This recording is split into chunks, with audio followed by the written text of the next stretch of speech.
Assalamualaikum warahmatullahi wabarakatuh. Bismillah, alhamdulillah, wassalatu wassalamu ala rasulillah Sayyidina wa maulana Muhammad ibn Abdillah. La hawla wa la quwwata illa billah. Qalu subhanaka la ilma lana illa ma 'allamtana innaka antal alimul hakim. Qala rabbi shrah li sadri wa yassir li amri wahlul 'uqdatam min lisani yafqahu qawli. Amma ba'd. Hadirin jamaah rahimakumullah. Ini kita Syawal nggih. Mohon maaf lahir batin nggih. Kosong-kosong mawon nggih. Sedaya dosa kula nggih panjenengan ngapura. Insyaallah panjenengan mboten gadah dosa kali kula nggih. Kula mawon mungkin sing. Biasane wong ngaji niku kata salah Ibu ya. Panjenengan kan cuma mirengaken mawon nah. Kan salah ya panjenengan. Pun sing penting sami-sami ngapura ya. Jaluk sepura niku napa pas riyaya tok. Ngaten nggih, bendina jaluk sepura. Mulane di di tuntunan orang hari raya itu Nabi itu mengajarkan napa? Maca napa? Taqabbalallahu minna wa minkum. Itu artinya ya sama dengan nek panjenengan salaman terus panjenengan ngomong nopo? Barakallah. Sami mawon. Ndongakno wong sing salaman mau. Nek barakallah itu muga-muga sampeyan oleh berkah kan ngoten. Nek taqabbalallah minna wa minkum niku muga-muga amal ibadah panjenengan kala winginane niku diterima. Amal ibadah kula, amal ibadah panjenengan itu sami-sami diterima. Sing penting niku ndonga, padha ndongoi. Taqabbalallahu minna wa minkum. Lah nek wong Indonesia spiritin niku kan spirit kegiatan lebaran itu kan lebar ini apa? Yes entek bar-bar. Yes, entek-entekan sampai ini kan napa tanggal 6 niki nggih ya. Nggih Pak Trinyo. Pak Haji, tanggal 6 iki biasanya sik meringis-meringis ya. Tapi iki padha tapi barokah lah, penting barokah. Duwe entek tapi padha iso guyu soalnya apa? Karena sing duwe dosa. Spirit kegiatan lebaran itu lebar tidak hanya entek duwite, entek sak dosa-dosane karepe ngoten. Sehingga di situ orang Indonesia itu ada tulisan minal aidin wal faizin. Itu tulisan dhuwur minal aidin DZ amrit D. Minal aidin wal faizin balik nang gone keadaan suci ya. Artinya apa njaluk sepuro. Kegiatan Ramadan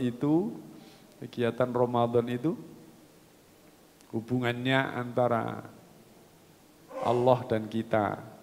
Puasa dan semua ibadah itu hubungannya dengan Allah.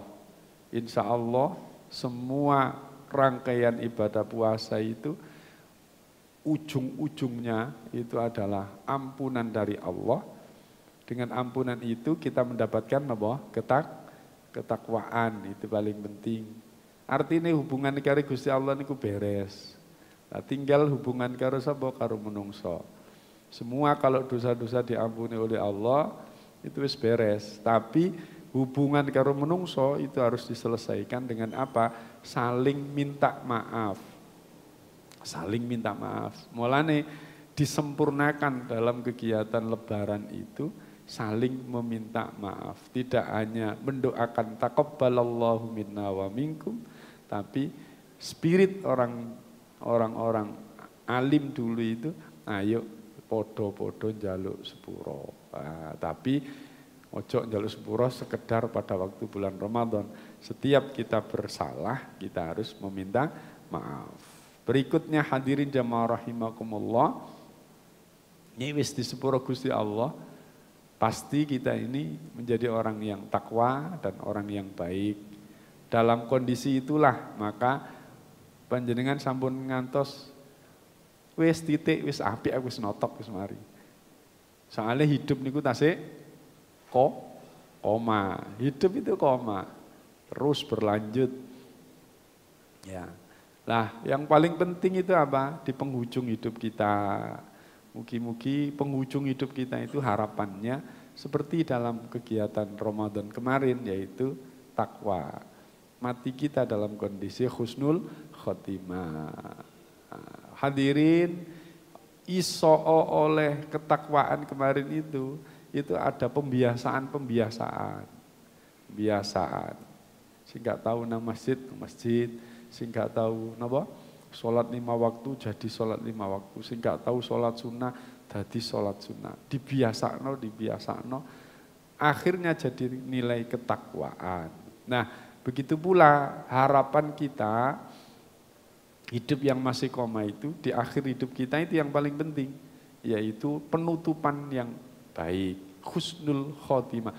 Husnun itu say, khotimah itu apa? Tutupan. Penutup yang baik. Harapan kita terakhir la ilaha illallah. Bagaimana kita bisa menutup akhir hidup kita dengan la ilaha illallah tanpa ada kebiasaan. Nah, kebiasaan ini ayo kita terus jaga. Terus kita jaga sehingga akhir dari hidup kita kesan dari ibadah harian kita itu akan terbawa saat akhir hidup kita. Karena nanti kita semuanya ini pasti tinggal. Saat meninggal itu,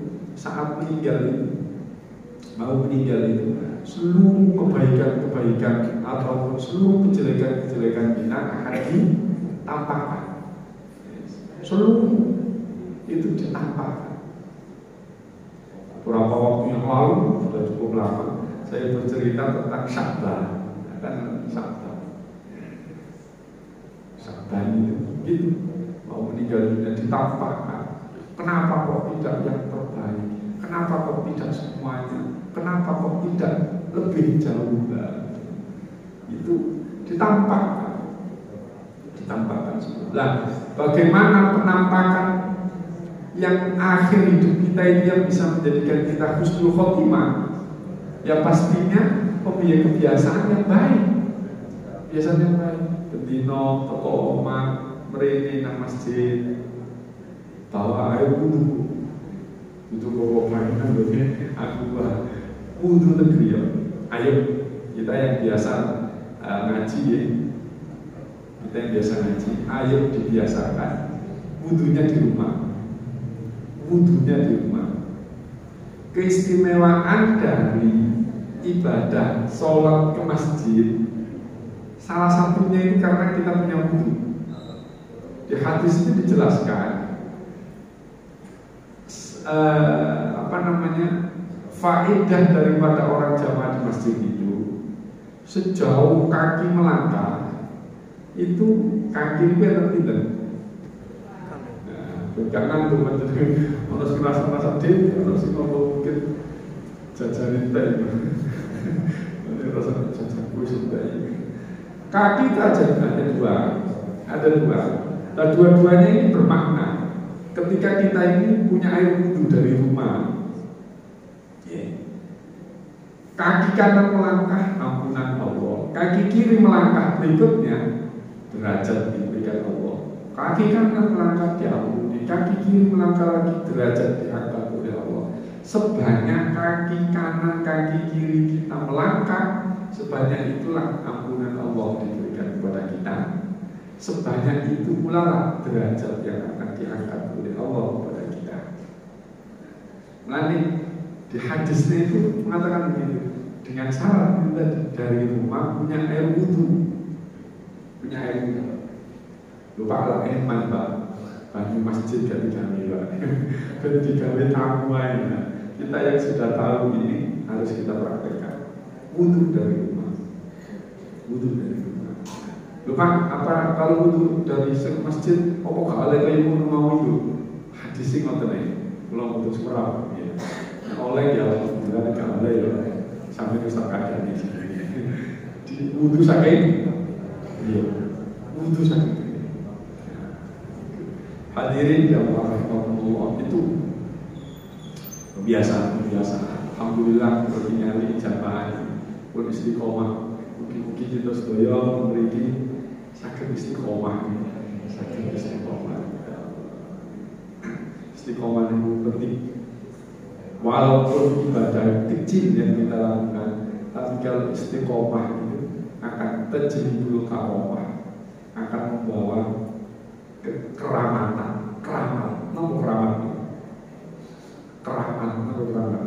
mulya,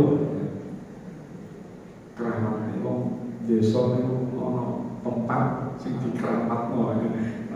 Biasa di sini nopo ya keramat kuburan ya, kuburan di sini terus baru mau ibu biasa digawe luar desa, itu jenenge keramat. Kita ya iso gede-gede lah ibadah yang kita lakukan kecil saja, tapi kalau kita lakukan dengan istiqomah, insya Allah membawa kekeramatan. Insya Allah membawa kekeramatan. Kata cerita termasuk ceritanya sih dari West Al-Qarni West, dengan surat cerita West Al-Qarni itu sering disampaikan. Beliau ini termasuk golongan sahabat itu adalah orang yang hidup di masa Nabi, tapi beliau tidak ketemu Nabi, tapi Nabi sudah kenal sama beliau. Nabi kenal sama beliau. West Al-Qarni sangat mengidolakan Nabi Muhammad. Apa kok sampai berita kehebatan West Al-Qarni kok sampai kepada Rasulullah, dan Rasulullah sangat menganjurkan kepada sahabat-sahabatnya minta doa kepada West Al-Qarni. Salah satunya adalah amal ibadah yang beliau lakukan, yaitu apa? Amal ibadah bakti nang wong tuwa. Wis cilik-cilik bakti nang wong tuwa, gendong wong tuane. Terus kemudian apa namanya, nuruti keinginannya wong tuane sampai gendong wong tuane nang makan. Latihan luar biasa gendong ternaknya itu. Konon perintahnya kecil, ibadah kecil, tapi betul-betul dielmoni, diyakini, Ini kira ciri-cirian. Wis Nabi menyampaikan kepada kita bahwa kita kalau dari rumah ke masjid pakai air wudhu, melakukan sholat di masjid, kata Nabi itu begitu. Ampunan Allah di kaki yang pertama, derajat Allah diberikan kepada kita pada langkah kedua, dan seterusnya sebanyak diyakini, dijadikan sebagai sebuah amal ibadah yang istiqomah. Insya Allah nanti akan mendapatkan kekeramatan, karomah. Ashabul Ghor, nopo 3 orang yang terperangkap di gua. Itu amal ibadah yang baik tadi, yang bisa menjadikan kekeramatan kita, itu bisa kita jadikan sebagai tawassulan, menjadi tawassul, menjadi sebab doa kita dikabulkan Allah, menjadikan sebab kita ini dimuliakan Allah. Ya, Ashabul Ghor itu 3 orang terperangkap di dalam gua, tidak bisa keluar. Bisa keluarnya apa? Dengan tawassul, menyebut-nyebut kebaikannya. Kalau memang diterima, dikompensasikan. Dikompensasikan. Apa dikompensasikan? Diganti. Jari wong Jombang dikertaji. Tinggi enak. Ketua haji dikertaji belum ibu terus oh posisi dikertaji dihitung-hitung mas biasanya yang udah dihitung-hitung dikertaji jadi boleh kita ini apa yang dijanjikan oleh Nabi, apa yang dijanjikan oleh Allah untuk kita tagihkan kepada Allah dengan berdoa itu boleh. Jadi tadi dalilnya orang yang terperangkap di dalam gua, kemudian kebaikannya itu disebutkan kepada Allah menjadi tawassul. Ya Allah, kalau memang panjenengan terima kebaikan saya ini, panjenengan buka lah Gusti. Terserah panjenengan. Dibuka ternyata. Benar. Jadi kebaikan itu akan membawa karma. Nah, hadirin, ini pembuka dari kegiatan ngaji kita.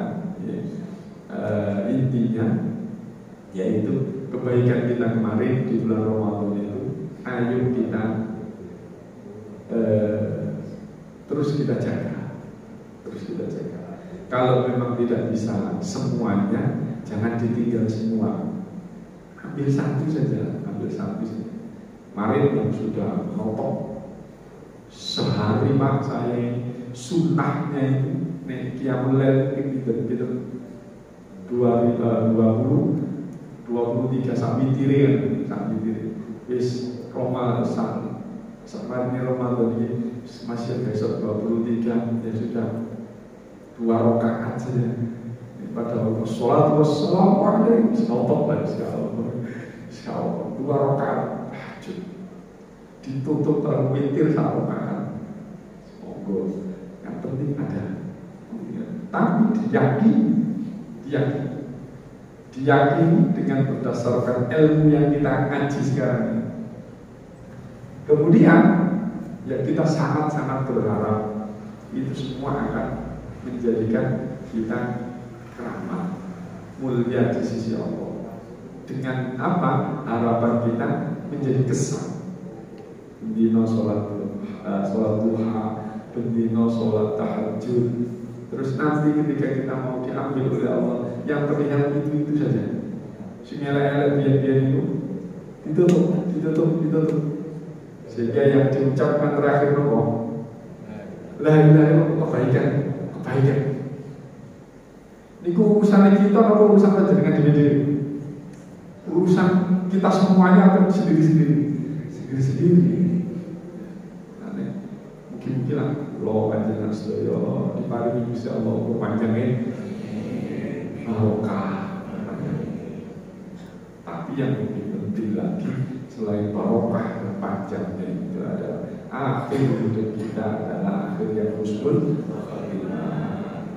Amin ya rabbal alamin. Hadirin jemaah rahimakumullah, buat saya panjenengan ngajinya ini masih ngomong untuk ayat itu. Tapi ini gua nuansa kebersamaan yang harus kita baca. Istimewai orang sholat jamaah itu sih. Lepas dengan ini rasakan keistimewaan jamaah. Ini pulau wastani jamaah kebersamaannya. Wah, malah ini sebenarnya orang berjamaah, salat berjamaah itu antara kaki yang satu dengan kaki yang lain itu nempel atau terbaik nempel. Itu nempel segini. Tapi orang Indonesia itu aneh. Yang ditempel itu apa? Kering gitu. Akhirnya orang pengejar kaki. Jadi kan itu pengejar kaki. Nanti semua saking ini, cari nang apa tuh kudu ditempel, nasi tonggoy kering minggir. Akhirnya dikejar, iki sholat atau kejar-kejaran kaki, bukan itu nanti dibayar, itu semua nanti ini banyak. Nih istri biasanya gede-gedean, ini bagian tak kapling. Tapi bapak-bapak itu saya benar memang tempel Tapi keri ya kan. Nah, gara-gara keri ini yo sampeyan aja maksa nempel akhirnya boleh mau sholat gak khusyuk. Mengejar satu kebaikan tapi kejelekan yang lain akan muncul, itu juga tidak baik dalam ibadah ya. Tapi perlu disampaikan. Saya menyampaikan di sini, Pak, mesti ini memang nempel itu gak apa-apa. Sini nempel, sini pas. Lah, panjenengan ini sakit ngoten, cobi nek pas rukuk bareng. Krasane kebersamaan itu kan bersama. Ada bersama. Bayangno iku nek pas dibangkitkan, dikumpulkan di pasar kebersamaan panjenengan itu padha karo jebol kelurahan Siwalan Kertanegara di pasar masjid ini diangkat di pasar bubar jamaah mane. Bayangan kemoten kula, bayangan karena kebersamaan. Nek panjenengan ijen iso mboten. Sholat kadang-kadang petang rakaat tadi 5 rakaat. Iki wis apa-apa atau betul. Nggih lho betul. Pengalaman padha karo sing ngomong. Padha karo sing ngomong. Jadi betul saya ini jadi ya, jamaah. Ada kebersamaannya. Dan di situ itu yang disebut menurut ilmu psikologi abad itu kesan, kesan, yaitu yang kita bawa di akhir ayat. Kesan itu, kesan balik mana kesan, sehingga apa? Insya Allah disitulah nanti akhir hidup akan kita rasakan ketika kesan. Sami yang imami, kalau dia itu pedih gimana? Sampai saat ini saya pedih gimana? Ya Allah, imami salah nanggung sami yang kayak salah gara-gara imami ya. Tapi apa sih pahalanya berdoa ya? Tapi dirasakan, oh kita ini mengajak orang rukuk bareng, iktidal bareng, sujud bareng, lalu ngajak orang elek ayo dosane gede, apa maning ngajak wong apik pasti pahalane gede. Akhirnya semangat dari imam. Hadirin, ayolah biasa Ramadan yang sudah baik ayo kita pelihara. Minimal yang sudah istiqomah di sini ngajinya tetap istiqomah walaupun kita dengarkan. Tapi insya Allah pembiasaan dari berkumpul dengan orang banyak ini yang perlu kita jaga. Berteman dengan teman-teman yang baik-baik ini yang harus kita jaga, yang harus kita jaga. Nanti urusan pinter, urusan ilmu itu urusan Gusti Allah. Tapi urusan ibadah seperti ini yang harus kita kejar. Semoga akhir hidup kita mendapatkan husnul khotimah. Hadirin yang Allah, ini hanya pengantar. Insya Allah minggu depan kita akan melanjutkan ngaji. Sekali lagi mohon maaf lahir batin kalau patane kula piyambak kali keluarga kula urusan panjenengan kula insyaallah tidak ada dosa sama saya insyaallah nol kosong. Berikutnya yang kita isi napa malih dosa malih baca ditambah dosa malih ayo diupayakan lebih baik ya. Jadi kata